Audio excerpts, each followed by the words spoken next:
Right, so there we go. Okay, welcome to everyone from around the world. We've got participants from Israel, the UK and Canada right now. So that's great that we are truly an international movement. How about that? Right, so the question is, who is about Shuva? Hands up if you're about to Shuva. You about to Shuva, Mervyn? You don't know if you're about Shuva. Okay. So there's a famous story of the Gera Rebbe who was visiting, who was speaking with some young man, yeshiva bocha, and he says to him, "And where are you learning? Which yeshiva are you learning in?" And the young man said to him, "I'm learning in Or Sameach, but I'm not about Shuva."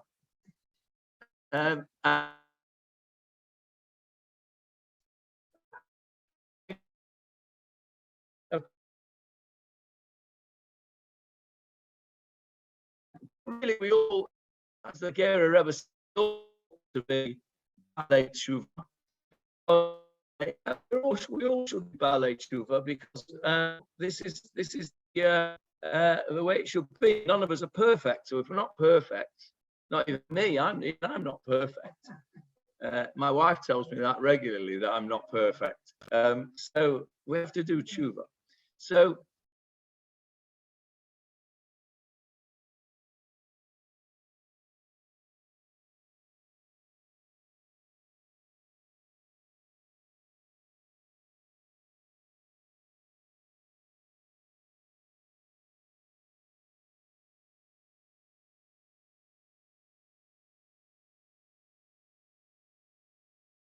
the rubbish thingamajig.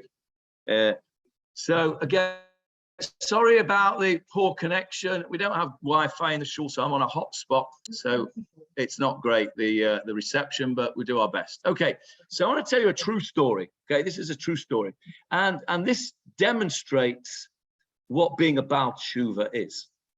There was a boy, teenage boy, late teenager, living in London, and he was from a Jewish home, both parents Jewish, but very secular, very secular. I mean, so secular that they didn't even have a Seder night. Okay, that's pretty secular, right? Not even to have a Seder night. So it's a family comes on a Friday night. He would go with his friends to the club and, have a good time. He'd go and do whatever they did there. And anyway, one Friday evening, he goes to collect his friend. And his friend says, "Do you want to come with me? Before we go out to the club, I'm going to this rabbi's house because we get great food there. They do this great meal on Friday night." I don't know. It was an Aish. He was an Aish rabbi. So he was out there and he came across him. And he says, "Come with me, right? We'll go to the club afterwards and come with me. And we'll go to this rabbi." He says, "The only thing you have to do, you get this great meal. It doesn't cost you anything. It's marvelous. It's free. The only thing you have to do is you have to say you have to wash your hands and you have to say a few words in Hebrew. That's all." So the guy says, "Fine, okay, I'll come. Why not? I get a good fresh out of it." So he goes and there's a whole bunch of young people there, and they all wash. The rabbi there makes kiddush and he's stuff. Fine. They all go and wash. And then they all sit around the table. And before they eat, the rabbi says, "Right, now we've just got to do one thing. Before we eat, just got to do one thing." And he says, "We're all going to say this blessing." And he explains what Hamotzi is. And he says, "Baruch atah Hashem Elokeinu melech haolam, Hamotzi lechem min haaretz." And then they all start fressing and they eat and have a great time. And then afterwards, they go off to the club. Right, okay. And next week, he says, "That was great, that. Can we go again?" So he starts to go. And each time, they do this Hamotzi lechem min haaretz. Right? So he gets to know this bracha. This boy gets to know this bracha. Hamotzi lechem min haaretz. It's the only thing he knows. Doesn't know anything else. And after a little while, this particular fellow was a great organizer. So after a little while, Aish, which was the organization that the rabbi was involved with, they employed him to do their logistics. This was a time when Aish was taking young people on trips to America and Australia, South Africa, all these places. Fantastic trips, subsidized by Aish. The idea being that they'd get all these young Jewish boys and girls together, and really their main aim was to make Jewish boys marry Jewish girls. Okay, so this was one of the ways he did it. So they employed this boy, to do their logistics, to arrange everything for them. He was a great organizer. So they did one trip to Australia, and he's talking to the rabbi, and he's going to get interested in all this stuff. And they're in this. They go part of the trip. They go to an Australian rules football game. It's a bit of a cross between soccer and American football and rugby. It's a bit of a mishmash of a game, but it's got a rugby type ball and American football shaped ball, and they do all sorts of things. Anyway, so they're in this stadium, and he's talking to this rabbi, and he says, how do I know that there's a God in heaven?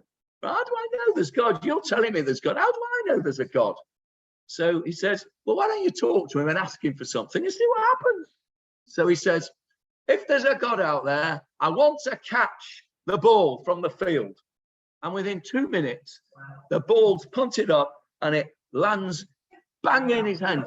And he looks at it and he goes, because that was all he knew. Right? But that came from inside. That Maitzilech min Haaretz came from inside. Now, today, that boy is a fully observant young man with 3 children, 3 gorgeous children. I do know him. He married my daughter. Yeah. He married my daughter. Okay. But when he said, Hamaitzilechem min Haaretz, right? That came from inside. That's about Shuva. That is somebody who, I'm jealous of that. I'm absolutely jealous. When he bought his first fill-in with his own money, when he was about, 22, 23, something like that, with his own money that he just started working, and one of the first things he bought was fill-in for himself, and he put them on for that first time. Imagine that. I got fill-in given to me by my father when I was bar mitzvah, and I put them on, and it was all very nice and everything was very exciting, but it was nothing to what he had when he first bought his first fill-in. That's about Chuva. That's something that I'm jealous of. And it's something that we who've been fortunate enough to have been brought up with it, that we must never, ever take for granted. And we do take it for granted. It's inevitable that we take it for granted. But when you see people like him, and you see, people who've worked hard for their Yiddishkeit. I don't know about me. I can't speak for you lot. And me, I had it given to me on a plate, right? And I'm thinking, well, do I really appreciate it? I've also had some light bulb moments as well, but nothing to compare with that thing where it comes from somewhere deep inside. And he wanted to connect with HaKadosh Baruch Hu at that point. And the only thing he knew was Hamaitzilechem min Haaretz. I tell you another little funny story about him. He said, this was a while after now, he was from boy, and we went out to a restaurant, and he went to go and here in Israel, and he wanted to go and wash before we ate, doing the Netilat Yadayim. So he got a bit mixed up, and he said to the waitress there in his pidgin Hebrew, he said, Eifo Tfilat HaDerech, and she looks at him like he's completely mad. But what are you talking about? He says, Tfilat HaDerech. Yeah. And he meant Netilat Yadayim. He got mixed up. He lives in Kiryat HaSharon. Yeah, he's round the corner. And every time you eat something from the Kiddush, that's his food. Yeah, I'm sure you did. He comes here. Big, tall lad with a, yeah. So anyway, that's the story of our son-in-law, who I asked his permission, by the way, if I could tell the stories, and of course he gave permission. So the question that's Daniel Mednick. That's right, Daniel Mednick. So I asked the question in the shiur. The title of the shiur is Teshuva easy or hard? And the simple answer to that question, which we would normally expect to say, is it's hard. It's hard to do tshuva because it's breaking habits, you know, and that's not an easy thing to do. But the Torah tells us different. And I want to learn with you a little bit of the parasha this week's parasha of Nitzavim, which happens also to be my bar mitzvah sedra. It's probably Michael's bar mitzvah sedra as well, Michael Lopian. I don't know, I'm guessing. Michael, was it your bar mitzvah sedra? Yeah, I had two, Nitzavim and Vayelech. Yes, so did I. Michael, my Chutton and I have the same birthday. Although he's just a few years older than me. We were born, we have the same birthday. Yeah. Okay, so yes, so let's go to Nitzavim, and it's chapter 30 that I want to look at, and I'm going to try and share the screen with you. I did get it all ready. What have I done with it now? Hang on. Dvarim 30, there we go. Let's have a look if I can share the screen.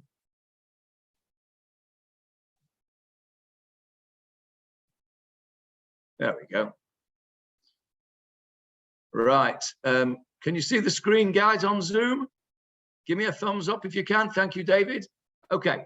So the psukim here, this is Moshe Rabbeinu at the end of his life. He's giving his last. This is right at the end of his last speech to the Bnei Israel, and we've just had the tochacha. We've just had the admonition that we spoke about yesterday in the shiur, and he says over here, right at the end of all these, we go into the after the tochacha of yesterday. It tells us what's going to happen after all of that, and it says right at the end of all that, it says in verse 9 over here. And Hashem your God will make you abundant for good in all the work of your hands, the fruit of your womb, the fruit of your livestock, the fruit of your soul. For Hashem will once again rejoice over you for good, as he rejoiced over your forefathers. It's all going to end well, despite all that horrible thing that you heard last week. Why is that? When you obey Hashem your God to observe his commandments and his statutes written in the Torah scroll, and when you return to Hashem your God with all your heart and with all your soul. It's verse 10. The Hebrew says, Ki tashuv el Adonai Elohecha b'chol levavecha b'chol nafshecha. Ki tashuv. Can you see that word there? Ki tashuv. It's the same word as Teshuva, right? When you will return. So Teshuva, when you will return, you get all these good things, says the Torah. Right? Very nice. We know that. Okay. Kadosh Baruch Hu via Moshe is saying, horrible things are going to happen to you if you don't do things right. But at the end of the day, when you return, ki tashuv. Ki can also mean if, can it mean because, and it means when. Here, we've written, the translation here is when, and the translation in the art scroll, which I've got in front of you, is also when. But it could also be if. You'll get all these good things that we've just said, that Hashem will make it abundantly good for you if you return or when you return. So the idea of Chuva is to return. It's the returning that's important. Now, very nice. End of the story. There appears to be a full stop there, new chapter. It's not actually a new chapter, but it's a new subject.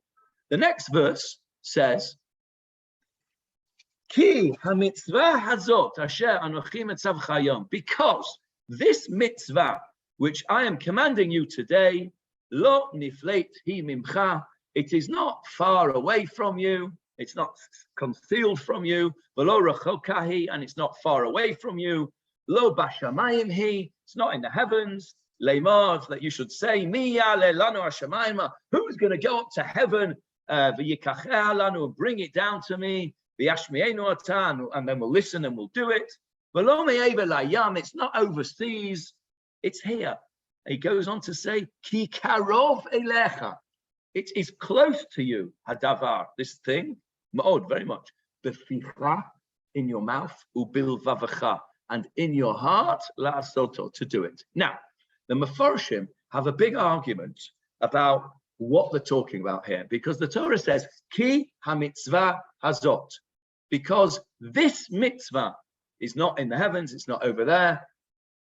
What's this mitzvah? What are they talking about? Which mitzvah are they talking about?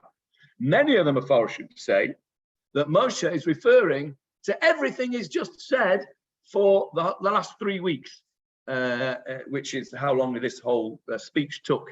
In other words, the whole of the Torah. What is Devarim? Devarim is called Mishneh Torah. It's the repetition of the Torah. It's all the mitzvot.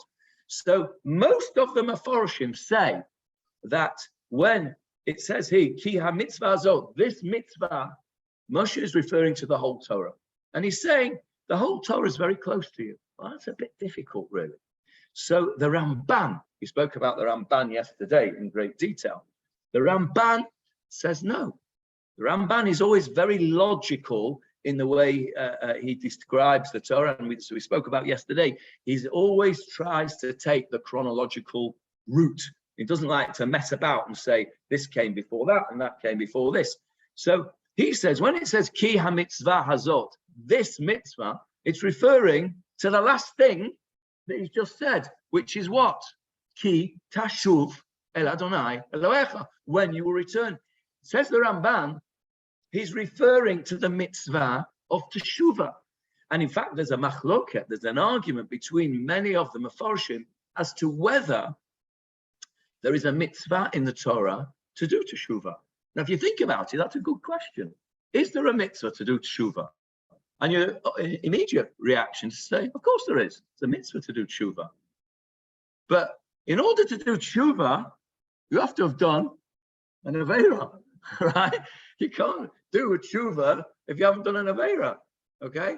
So really, the perfect person would not do Teshuva. It's one of those mitzvahs that it is a mitzvah to do, but it's only a mitzvah to do if you happen to find yourself in that position. So, for example, it's written in the Torah, in Parashat Kitetz, how you divorce your wife, right?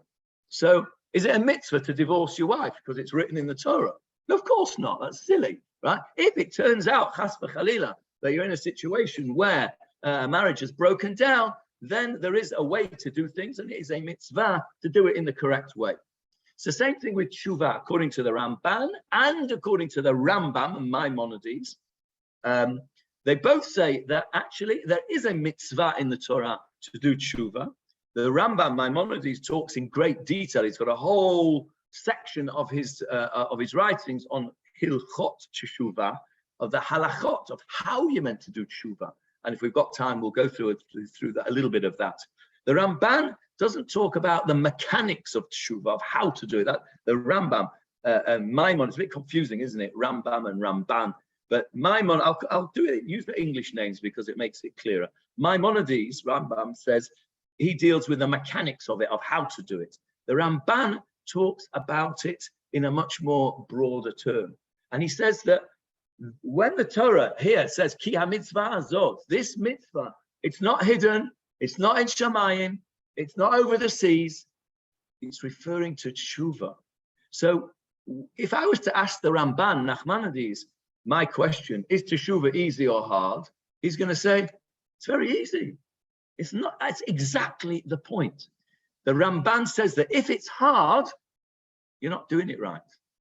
You're not doing it right if it's hard. And again, I spoke yesterday at the Dvar and Dvash. I don't know if any of you were here.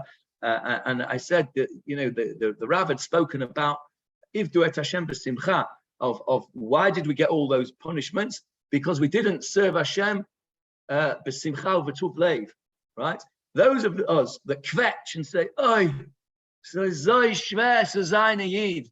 It's so difficult to be a Jew. That's not the way it's meant to be. It's meant to be b'simcha, and it's not meant to be hard. If it's hard, then you're not doing it right. That's the point that the Ramban is making when he says that this mitzvah of tshuva, it's very close to you. So let's just look at it in some detail. And he says, what does it mean when he says it's not in Shamayim? It's not in Shamayim. It means that this idea of teshuva is not something that only holy people can do. I remember going, hi Philip, I remember going to visit the Manchester Rosh Yeshiva Zatzal, a man called Rabbi Yehuda Zev Siegel, who I was privileged to have been taught by, and I was also privileged to have treated him as a patient. He was a very, very holy man. Okay, he wasn't the greatest lamdan in the world. He wasn't the greatest paisek in the world, but everybody recognized him as a saintly man. Even people who were not religious at all, you looked at him and he had this saintly face. And you were in his presence, and even now, just talking about it, gives me a bit of a shiver, to be honest. You felt that you were truly in the presence of a saintly man. There's another man who lives in Manchester who has the same aura at the moment. One of the Satmar Rabbonim in Manchester, Rav Horowitz, who is also that person. I remember the first time he came to me as a patient. The first time he came in, he just literally got off the plane from America, and he came to see me. There was something wrong with him on the plane. Somebody had brought to see me as a patient. He walked in, and I had an intake of breath, because his face shone. And I'm not that kind of person. I think you all know me well enough to know that I'm not an airy-fairy sort of, that kind of spiritually. I'm pretty down to earth. But this man, it made me stop in my tracks. And this was a Manchester Rosh Yeshiva as well. He was a saintly man. And you could look at him and you could be in awe of him. But what you couldn't do, or at least I couldn't do, is I couldn't relate to him and say, I want to be like the Manchester Rosh Yeshiva. There was no way. I was on a different planet to him. If just give you an example, I once went to him to ask for a bracha for the daughter of a friend of ours who was needed a heart transplant. She was very poorly and she needed a heart transplant. And I wanted to go and get a bracha from the Manchester Rosh Yeshiva. So I went to they used to have a special minyan for Mariv, close to his house, and I went to that minyan and I waited till everybody had finished, and I went to him and asked the Rosh Yeshiva for a bracha for this girl. And you could see that the color, she was a young girl, how old she was, in her 20s or something like that, and you could see the color drain from his face, how he felt that pain for this family. He didn't know them, but he felt this pain. And he said to me, write down the name for me. So there was a pen sort of on the table there next to him. I said, can I use this pen? He said, Chas v'sholom, it's not my pen. Chas v'sholom, can't use that. Stealing ink. Now, it was a biro, it probably cost like, a penny. But he wasn't in his house. It wasn't his biro. Chas v'sholom. I mean, it was an immediate thought. It was like he was horrified by it. Now, that made a huge impression on me. But could I relate to that? No, that's Bashamayim. That's in the heavens for me. The Ramban is saying that's not what Shuva is about. Shuva is not about me stopping and saying, you know what? I want to be like the Manchester Rosh Yeshiva. No, that's Bashamayim. It's lo Bashamayim. What we have to do is we have to find somebody that we can relate to. And I'll tell you something else. There was another chap in Manchester, and I'm going to mention him by name because it's something positive. And it was somebody who I did look up to, and I thought, this is somebody that I can aspire to be like. There was a chap called Michael Hoffner, who Michael Lopian knows very well, a relative of his through marriage. And he was a friend of mine. He was a dentist, and he used to go to work early. He'd pack in his work at 3 o'clock. He'd do all his work early, pack in his work at 3 o'clock, and then he'd become, are you listening, David Bernstein? He then spent the rest of his day doing saffros. Right? David Bernstein's on there. He would spend the rest of his day doing saffros. Okay? And this was a guy who didn't waste a minute of his day, right? He didn't waste a minute. He was either working, or he was doing his saffros, or he was learning, or he was teaching his kids, or and I used to say, didn't I? I used to say, I wish I could be like Mechel, because, okay, I couldn't do saffros. I haven't got the handwriting for it. I'm a doctor, right? So, I can't even read what I've written myself. I don't expect anybody else to be able to read it. But I could have that discipline. I could aspire to that discipline to use my time in a positive way. And that's what it means when it says Lo Bashamayim Hi. If you want to do tshuva and you want to actually say, okay, I want to improve myself, Lo Bashamayim Hi, don't choose the Manchester Rosh Yeshiva. That's not to denigrate the Manchester Rosh Yeshiva or anybody else like him. But it means that they don't choose something that's not possible to achieve. It's no point me saying, you know what, it's coming up Rosh Hashanah, I am going to learn the whole of Shas before next Rosh Hashanah. I'm not, right? There's no way I'm going to learn. You've seen how slow I learn Gemara, right? We've done 14 daf in 3 years in our Gemara share. I'm going to do Shas in the next year, am I? So there's no point in making even though I might think it's a wonderful thing to do, it's pointless. That's Bashamayim he. The Ramban is telling us that this mitzvah, Chuva, be realistic. It's not Bashamayim he, okay? What else does it say? It says, so it's that you'll lema, that you'll say, Miyala lanu hashamayma, who will go to the heavens, v'yikacher lanu, and bring it for us, v'yashmienu, and we'll listen to it, and then we'll do it.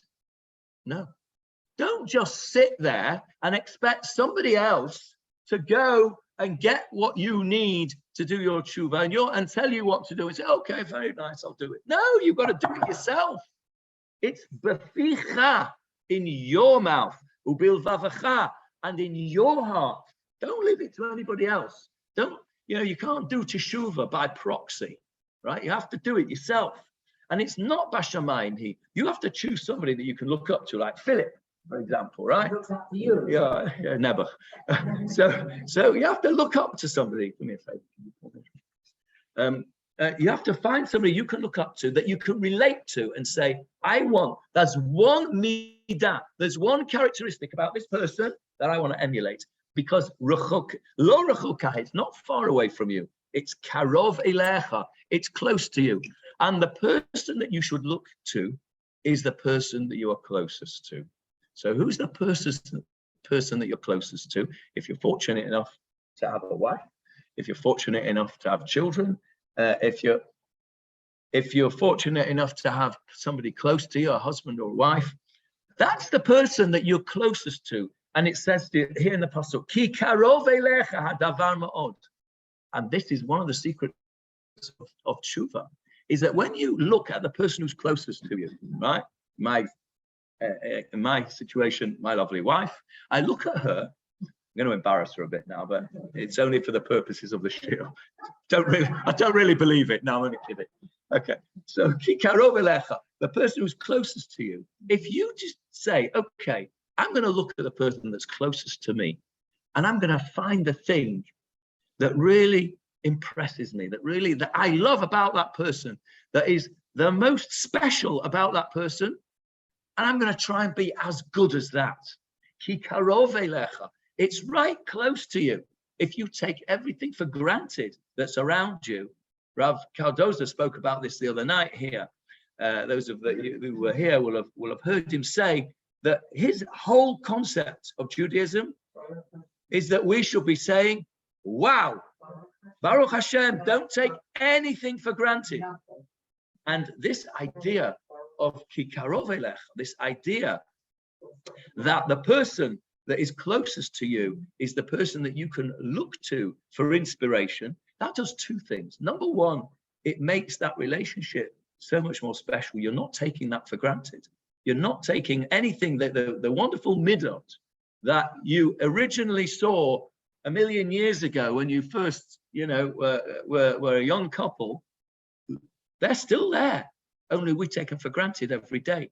And this is coming to teach us Chuva, to return. What does tshuva mean? To return.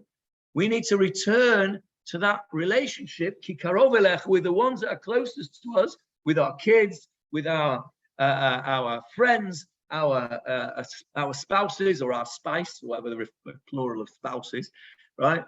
We have to return to that first relationship. Remember when your kids were little, right? When your kids were little and they could do no wrong, right? Whatever, even if they did something naughty, it was cute, right? When they were little. How much did we love our kids then? It was total, unconditional love, right? That's ki karov elech, it's close to us. That's what we've got to do teshuva for, not for, to. We've got to return to that state of not taking anything for granted, not looking for faults in people, only seeing the good to the best of our ability, and imagining that the people that we're with, to try and have that relationship that we had with our kids when they were little. When they did something wrong, we made excuses for them. It's handy. Baruch atah Adonai Eloheinu melech haolam she'akol neh b'dvaro. So the Ramban is teaching us the fundamentals of Chuva. I've seen it many, many times in my life.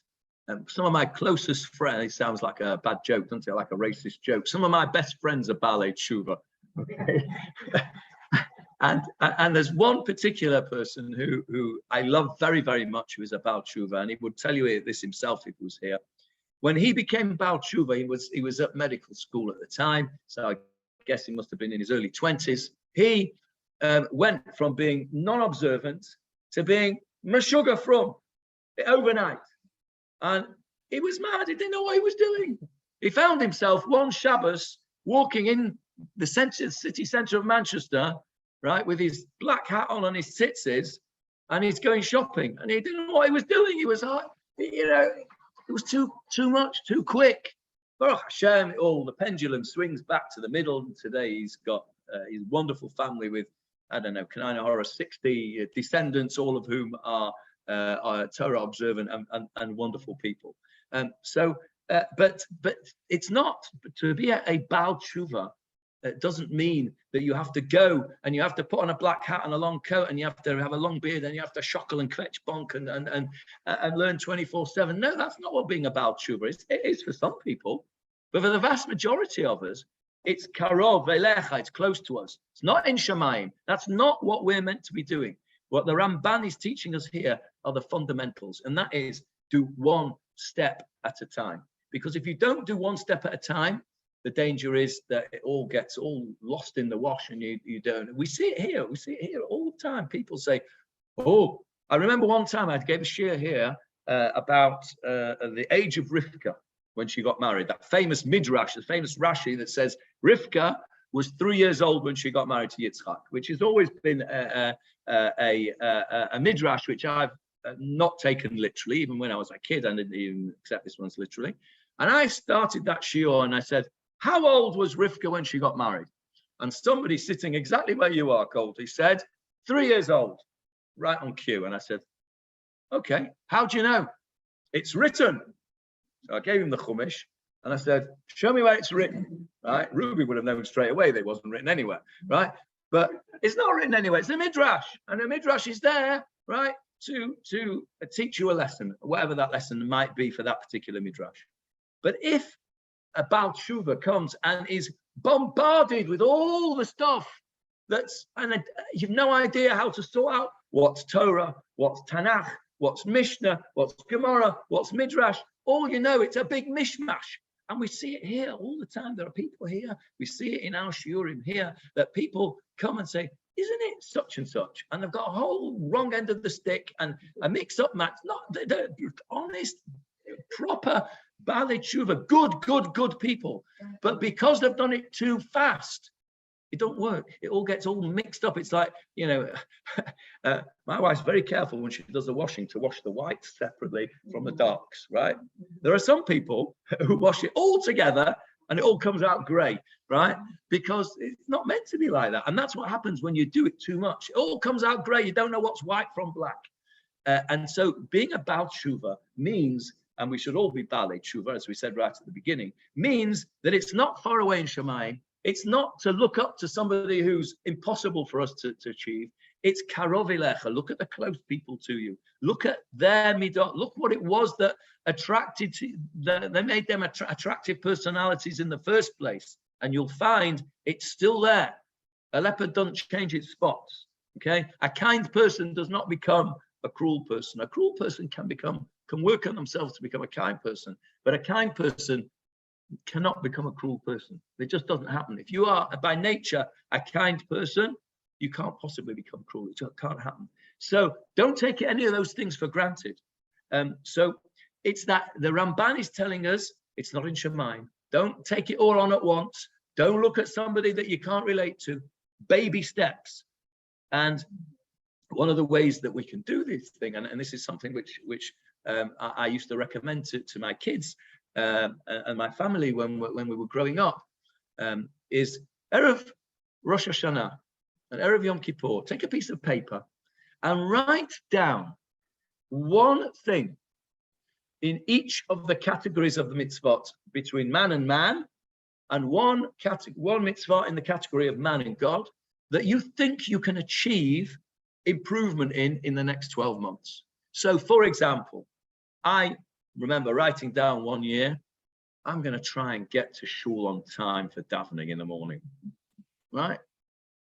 And that was what I wrote in for my between man and God thing. You know, sometimes the Kodesh Baruch Hu's got a way of helping you out with these things, because 3 months after that, my father passed away, and I jolly well had to be on time because I had to get to the Omid. So, you know, sometimes you've got to be careful what you wish for, but the idea remains the same. Think of one thing between man and man that you're not very good at and that you'd like to improve just a little bit. It might be that you are a particularly critical person and that you might want to write down on your little piece of paper, I am going to look for the good in people a little bit more. I'm going to just stop for a moment and not criticize all the time. Only other cases, I am going to banter a little bit less. Yes, 100. Yes, that could well be. That could well be a very good point. I can live with it. I mean, I can live with it, bantering about people. You're quite right, Philip. I was talking about you. Now I'm talking about So we've all got something. We've all got something in each of those categories, and it's private to everybody individual. Write it down and put it in the front leaf of your machzor on Rosh Hashanah and on Yom Kippur. And when it comes to the part of the tefillah that catches you the most, and that doesn't necessarily mean it's Unatana Tokef, although it might be something else. It might be Avinu Malkeinu. It might be Modim Anachnu Lach. We thank you, Kodesh. It might be whatever it is, whatever. Okay, yeah, be with you, be with the mouths, whatever the tefillah and whatever the tune, whatever the thing that sends that shiver down your spine. At that point, open up your machzor in the flyleaf and take out your piece of paper and look what you've written.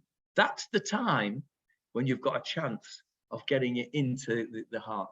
We read in this week's parasha somewhere, Umal et levavacha, and you shall circumcise your heart.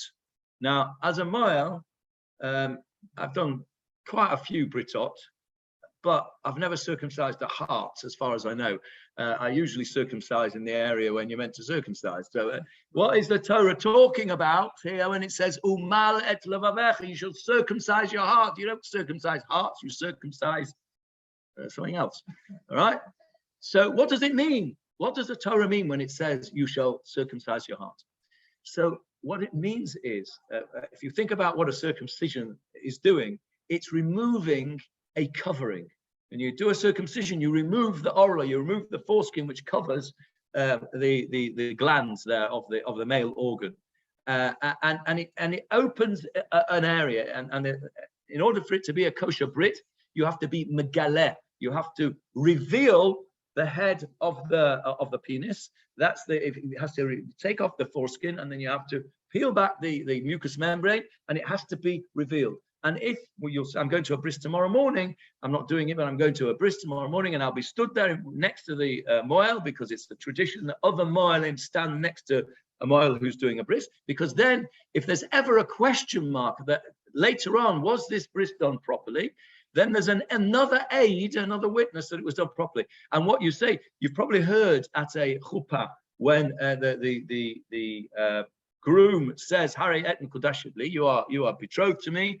And the witnesses at the end, he puts the ring on the finger, and they say, "Mekudeshet," that she is now betrothed. The same thing at bris. The moel will say, you'll have probably never heard it, because they say, no. The agents say, they don't say, shout it out loud, say mukudeshet. It means, yes, we have witnessed it, she is betrothed. Okay? And at a bris, the moelim that are there often say mugule. No? In Manchester, you could have half a dozen all in one go. I don't know what the collective noun for a bunch of sick. Yeah. Anyway, so why am I telling you all that? Oh yes, the circumcision of the heart. So the idea of a milah, of a circumcision, is that you uncover. So when you circumcise the heart, you're uncovering the heart. You're opening up the heart to be what? To receive something. It's open. Before it's circumcised, the heart is closed. You have to circumcise your heart. You have to open up your heart. So at that point in the davening of Rosh Hashanah and Yom Kippur, whatever it is, the bit that sends that shiver down your spine, whatever it is that the chazan catches you on that note, that's the time that your heart is circumcised. Your heart is opened. That's the time to look at your piece of paper with your baby steps on it. You're not going to look at your piece of paper and say, I am going to become the next chief rabbi of Israel, right? Or I am going to go into a yeshiva and never come out again and only ever and do a tanis dibor for the rest of my life. You're not going to write stupid things like that because you're never going to achieve it. You're going to write little baby things, things that you know is a bit of a flaw in your character or a bit of a problem with your particular mitzvah that you do between man and God, that you could do better. And at that time, that's the time to look at that piece of paper. And then you've got a chance then of doing two chances. One, because you've done baby steps. It's something that's achievable. Like the Rambam says, Ki karove lecha, it's close to you. Which phrase did I say when I look at the piece of paper where it's written, you should clean up your comedy. Whichever prayer makes you feel ashamed that you have a dirty comedy routine. Okay, so then he goes on to say, so we've said so far, how are we doing for time? We've got a few more minutes. Okay, so he goes on to say that after we've said ki karov elecha, it's close to you, beficha, in your mouth. This is where we've just spent the last few minutes talking about what the Rambam, Maimonides, we've spoken about the Ramban's idea of baby steps, of being the mitzvah, not being in Shamayim. Now I just want to spend the last 10 minutes or so, about the Rambam, the Maimonides, about the nuts and bolts of Shuva. The nuts and bolts of how you actually do it. The Rambam talks about this in Hilchot Shuba, and he says here, he quotes this here, "Beficha," it's in your mouth, and in your heart. Now I understand that it's in your heart. We've just said that you have to have a receptive heart, to do it. But why is it got to be beficha? Why have you got to say it? It's not good enough just to write it down. What does our tshuva? What does our avodah, what does our service, not on Rosh Hashanah, because on Rosh Hashanah, we're not asking for forgiveness. Rosh Hashanah is not about forgiveness. Rosh Hashanah is about acknowledging the kingship of HaKadosh Baruch Hu. It's the Melech HaKadosh.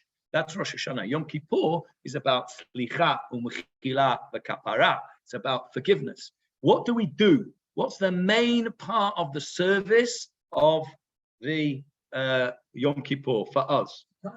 Yes, and what do we do? Vidui. We clap, vidui, correct. Ashamnu, bagadnu, tkazalnu. Yeah, we say vidui. Vidui means confession. The Rambam says that you cannot do proper teshuva without vidui peh. It's got to come out of your mouth. Okay, it's got to come out of your mouth. Why is that? Why is it got to come out? You have to say it to anybody else. You have to say it to yourself. Why is that? Because the power of speech is enormous. We know how powerful the speech is. You can hurt people with speech. You can kill people with speech. And on the contrary, you can save people with speech. You can, people talking therapists, for example, are saving people with speech. It's a two-way thing. You can definitely kill people with speech, but you can definitely save people with speech. You say a kind word to somebody who's feeling down, it lifts them up, it gives them life. So speech is very important. So the idea, and think about it yourself, if you've done something wrong, we've all done something wrong somewhere along, and you've done it in private, whatever it is that you've done wrong, you've done it in private. And you think about it, and you think, I'm a bit ashamed that I've done whatever this thing is. I'm a bit ashamed. if you actually speak it out and say what you've done, you're a jolly sight more ashamed. You actually are verbalizing the thing that you've done. It concretizes. It makes it real. So the Rambam says the first section, the first stage of Shuba is vidui peh. If you don't get to say it out loud that you've done, you don't have to say it to anybody, but you have to get your mouth around those words and say the things that you've done wrong. Now, we are given a formula that says, Ashamnu, Bagadnu, I've been guilty, I've been treacherous, I've stolen, I've done all these things. But it says actually we have. Now, that is there to help us. I don't know about you, but I sometimes go through all of these things and I think, I've done all of them. Or Some of them you don't even know what they are. and then sometimes I think, well, I've definitely not done that one. And then you turn to the back of your art scroll where it tells you all the different meanings of these things, and you think, oh, yeah, I've done that one as well. And so the idea is that you have to understand what you're saying. If you just say, oh, and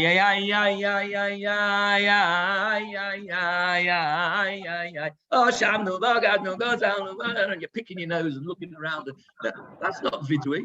That's singing a nice song to a nice tune and it makes you feel, that's not vidui. Vidui is understanding what you're saying.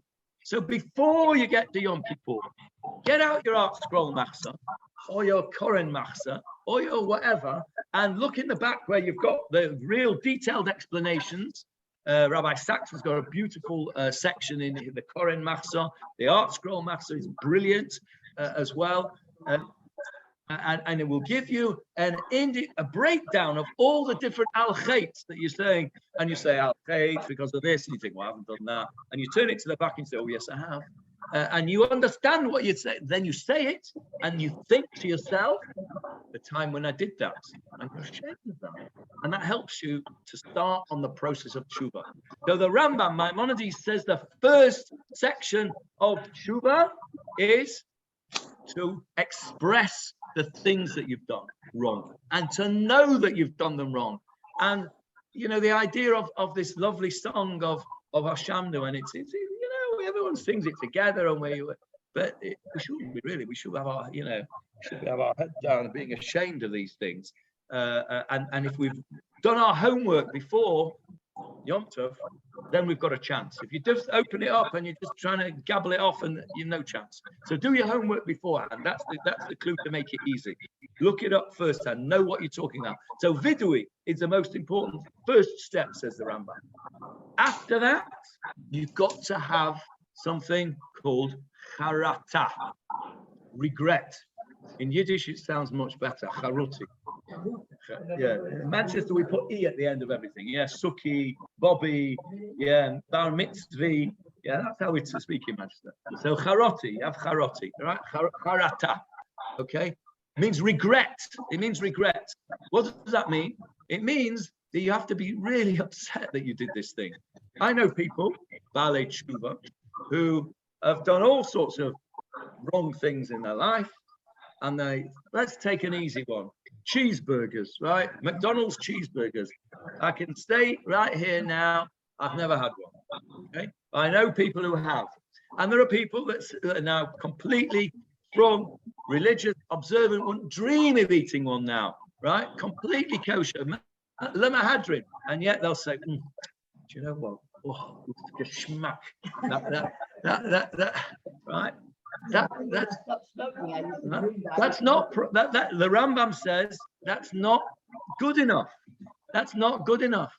It's okay, you're not doing it anymore, but if you still think it was geschmack, you've not done that next stage. The next stage is to have regret.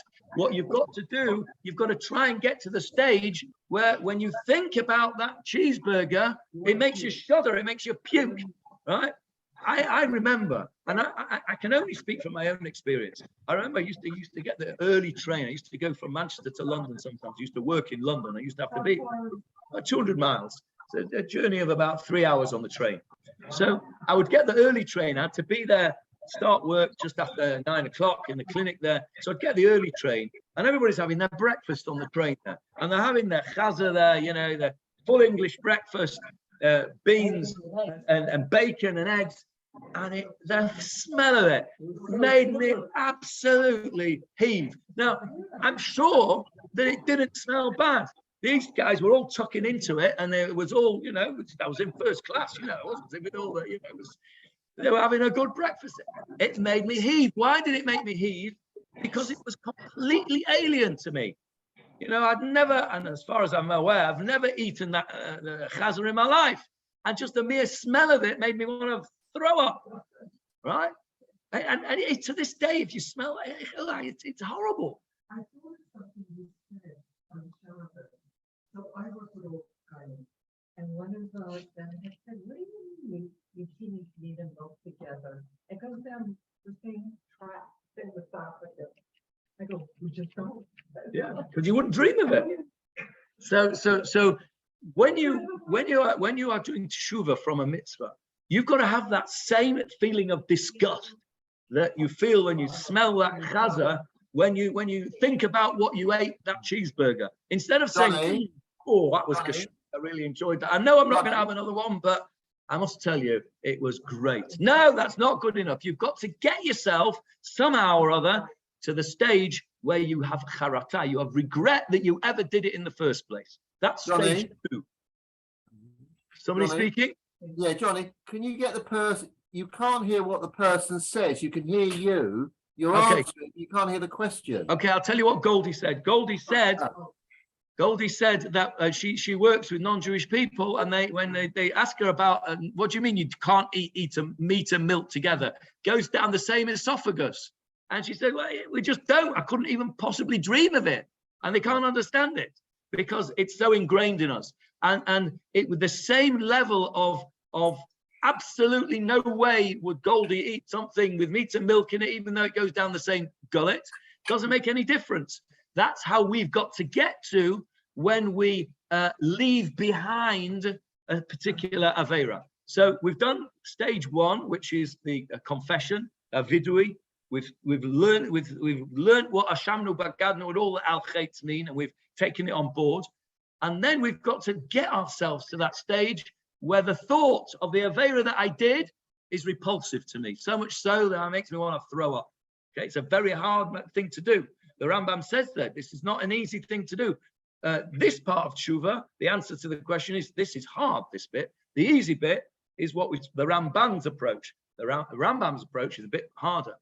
And then the third stage, when you have completed your tshuva, says the Rambam, is the stage which is called azivat hachet.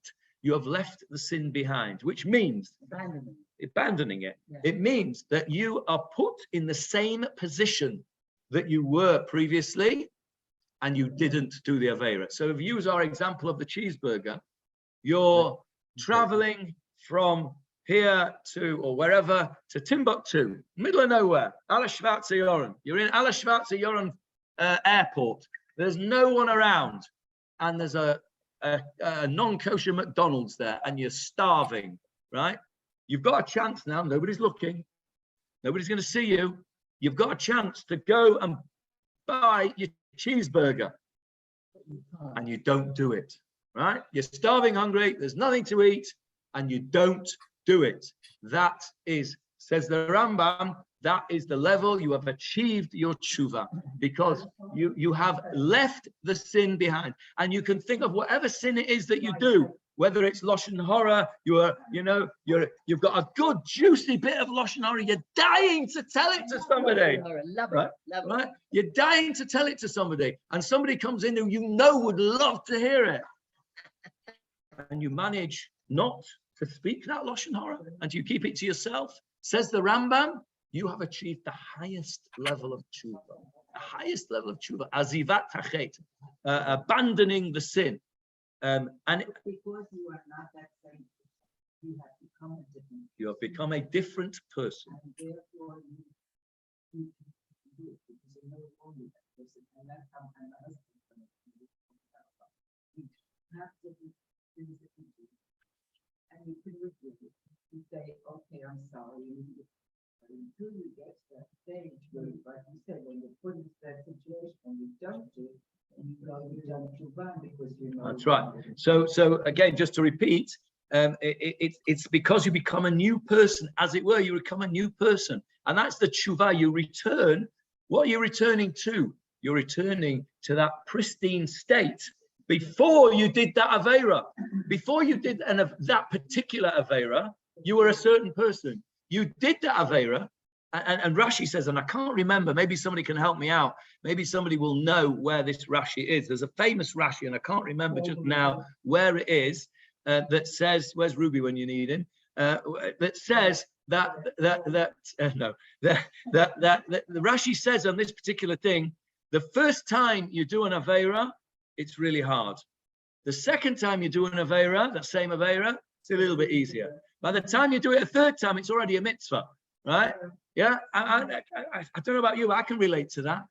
And so when you're doing teshuva, which is what you were saying, you're returning back to that state before you did that first avera.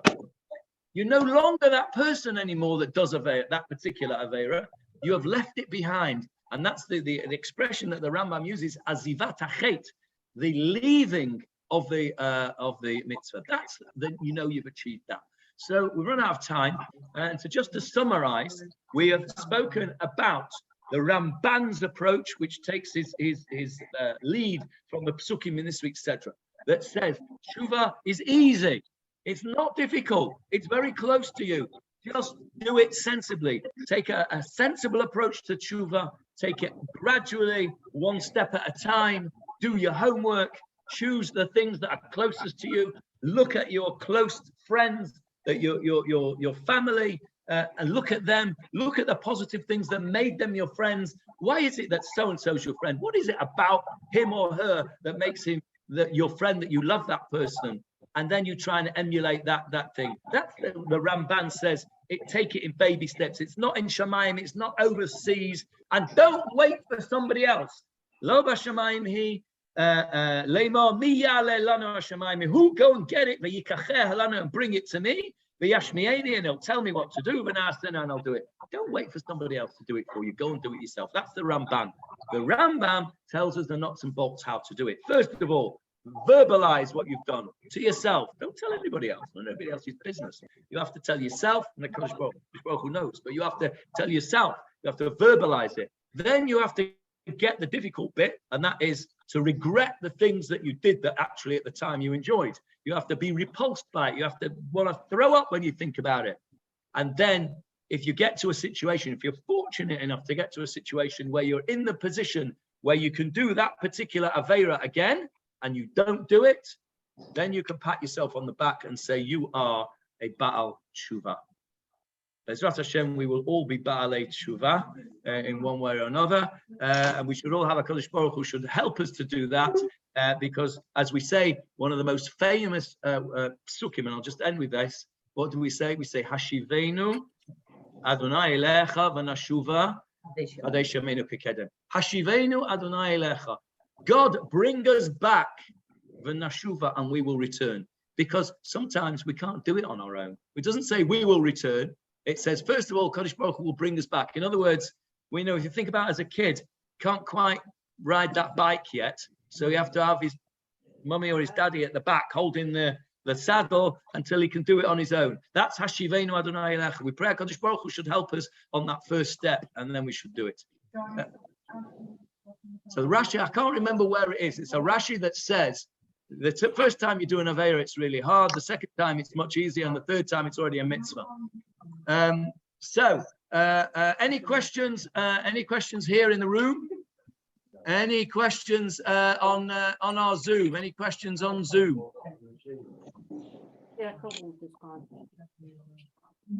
Okay, everybody. Nice to see you all. Chtiva v'chatima tova. I don't see you all before. Chatima tova, Johnny. Bye, well done. Very interesting. Bye. Bye-bye. I want to know, Johnny, if that's so fair, dentist. What did you say, David? Yeah, that so fair dentist you were talking about. Yes. Is he the one who presented the Queen, Her Majesty, with the Sefer Torah? We showed her the Hilchot Sefer Torah. Yes, yes. And funnily enough, today he posted a picture of him with the Queen. And Oh, it's wow. a very, very rare photograph. Do you know why it's a rare photograph? No. It's a rare, this sofa, this dentist sofa of mine, Yeah. friend of, not David, the guy I was talking about, Mechel, Hoffner. The Queen came to Manchester. She was introduced to Mechel, and he was actually in a veilus, and he had a beard, and he's sitting down at his Saffra's table writing, and the Queen comes, and it's a very rare photograph because the Queen is standing and he is sitting. That doesn't happen, okay? When the Queen's there, you stand up. But why was he sitting? Because he's sitting with the Sefer Torah. Wow. She was visiting Manchester. I don't know. Wow. It was written. David, I'm going to send you the picture. Elisheva's got the picture on her phone. I'm going to send you the picture. I'm going to send you something from Mishpacha because they wrote about him that he was granted 4 minutes with her and that she took 10 out of 4. Wow, amazing. I'll send it to you. Thank you. Yeah. Thank you. Thank you very much. We miss you guys very much. I'm not Tova and everything. Can't wait to be back. We're missing you. Good to see you all. Thank you. Be well. Laila Tov. Not Tova. Bye-bye. How old was this picture? Would you say? I just need to quit Zoom. Okay, Hang on a second. There we go.